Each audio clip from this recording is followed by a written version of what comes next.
you got any news from the Impact tapings and why Conan is not here to join us for the beginning of the show? I do not have any news. All I know is I caught a little bit at the beginning of the pay-per-view last night, and I was surprised to see that he didn't appear on it either. So there was something that happened where he was supposed to have been assaulted, and then you didn't see him out there at ringside. But, I mean, we know he's there. So and there was a picture from backstage and stuff. Wait a second. So wait, they lost the tag titles, LAX, right? Yeah, they lost to Steiner and Eli Drake. They lost to Scott Steiner and Eli Drake. That's good. Good for them. Good for Scott Steiner and Eli Drake.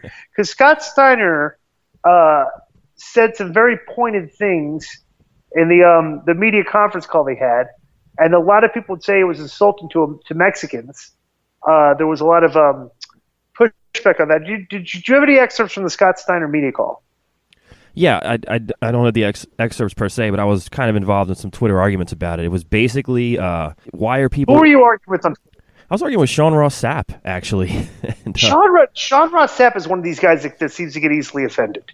Yeah, I think I made another... He does good work. He puts out a lot of content at Fightful. That guy does hard work. Yeah. But let me just, the problem... Tell me what Scott Steiner said, because I thought this was hysterical.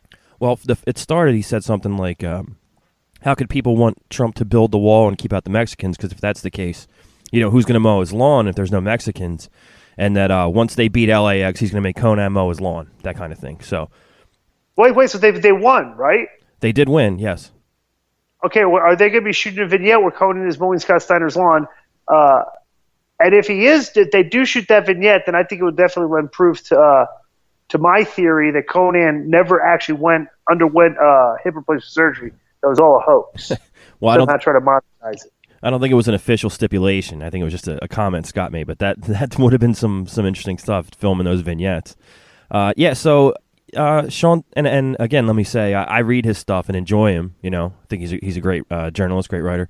But he tweeted something about how, is this really what Impact would have wanted to make the impression on their, press call and all this stuff? And I kind of tweeted like, guys, he's just being Scott Steiner. He's building up, heat for the match. He's insulting his opponents and stuff.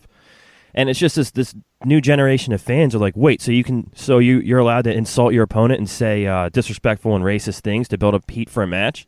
And I was like, well, yeah, that's... Bro, come on, let's be honest, okay?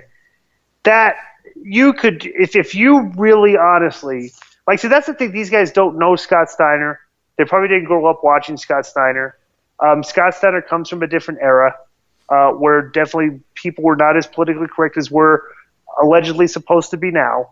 Bro, I'm not going to apologize for thinking that was funny.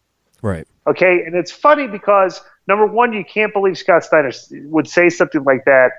And it's funny because Scott Steiner said it. Yeah. Because, Scott Steiner does not care. And if you don't know Scott Steiner, then you just don't know that Scott Steiner does not care. You can do whatever you want. You can pretend that you're outraged at that comment. It's completely pretending. Okay? There's no way that, anybody that, has known Scott Steiner over his career is going to be actually offended by that comment, and probably I guarantee they thought it was funny.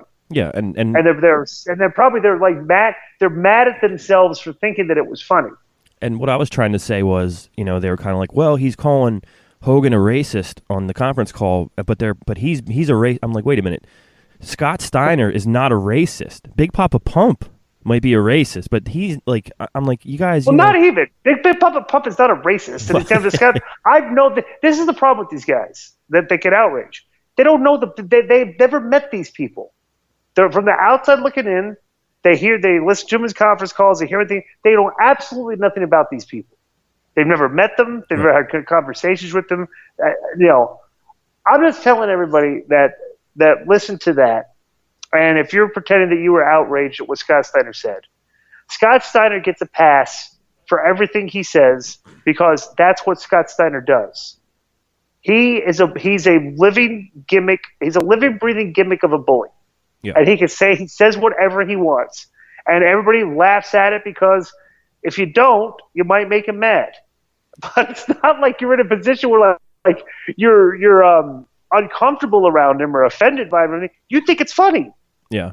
And the other thing, and that's what it is. It's funny. They put Scott Steiner in that conference call because he was going to be controversial and it was going to be funny. And there's probably going to get a lot of pushback from people that are pretending that they're offended by it. And there was a lot of tweets like that too that were like, this blew up in Impact's faces, and this can't be what they wanted. And I was like, no, this is exactly what they wanted. This is you put Scott Steiner on the phone. They know exactly right. Yeah. You know what you're doing. First of all, controversy creates cash. Yeah. Eric Bischoff has said that repeatedly. Like if he just did a basic conference call and that didn't say anything controversial, then nobody would be talking about it. Nope, not at all. The point of the conference call, putting Scott Steiner's conference call, is to get people talking about Impact. Well, and even if it's negative, because the people that would think it's negative, it's in such a small, minuscule number that would look at that and like take it in a wrong way. It's like, I'm just not even going to listen to the people that want to complain about that. They're the type of people you can't even have conversations with because they're just lying to your face, pretending that they're offended. And it's like I don't want to discuss things like that with people like that. They're phonies. This whole new wave of internet journalists, wrestling journalists, are writing a bunch of unwritten rules, and they think that everybody else is supposed to abide by them. Yeah. And it's like, well, they're unwritten rules because they're not rules. It's like if you think you're going to start, driving the narrative and how we're going to discuss wrestling and the people that are in this business, if you're going to try and pretend that you're the experts in this business and not the people that are in the business, then you're just, you might have your little following, but the people that want the truth are going to listen to the people that are in the business. Right. And that's the way it should be. Yeah, Exactly. It's the same thing with when, the Alexa and Nia feud. People are like, oh, well, she's making fat jokes. That's completely out of line. It's like, guys, it's building towards something. That's the fucking point, right? I mean, what do you think you're watching here? What are we watching anymore? Yeah. No, it's everything. Everything is we're feigning. I don't want to say feigning, but like we're having to take a moral stance whenever somebody says something that makes us think. Right. Like if says something like, well, wait a minute, is he supposed to say that? If that's did I think that was funny? Am I supposed to think that was funny? If I say that I thought it was funny, are people going to be mad at me for that? Like, I don't give the people that go through life with those thought processes lead a very uncomfortable life. Mm-hmm. If you have thick skin and things don't bother you and you just take things in stride, life would be a lot more relaxing and easier for you. Yeah, but these guys get so wound up and stuff. It's crazy. And I just think it's completely counterproductive to try to always find negatives in what you're trying to cover. It's like that old saying, like, "Oh, you must be a lot of fun at parties." Like, I know that you and the guys that you're cool with, from the business, and I'm sure in real life, same thing with me and my friends. It's the thick skin thing. You can make fun of each other. You can tell jokes, whatever. Right. I can't imagine these guys that seem to get outraged over every little insult and want to fight every little battle. What kind of actual life they have when they hang out together or with their friends? Can you imagine like that party? I have no idea. I have no idea. Hey. I have no. They always have they always have this new thing like this. Their radar on. Looking out at people that they're with are saying things that you could construe to be taken the wrong way. Right. Like I said, is this guy racist? Is this guy misogynist? Is this guy? You're always like looking for key words coming out of their mouth, or trying to judge them and like, bro, stuff like that. That's the thing. It's like people aren't interacting with people anymore. They're like judging people. Right. On a daily basis. It's like you're interacting and you're like kind of policing what they're doing and always try to tell them when they do something wrong. Right. And I think that's ridiculous. And it happens a lot. Yeah. Like this new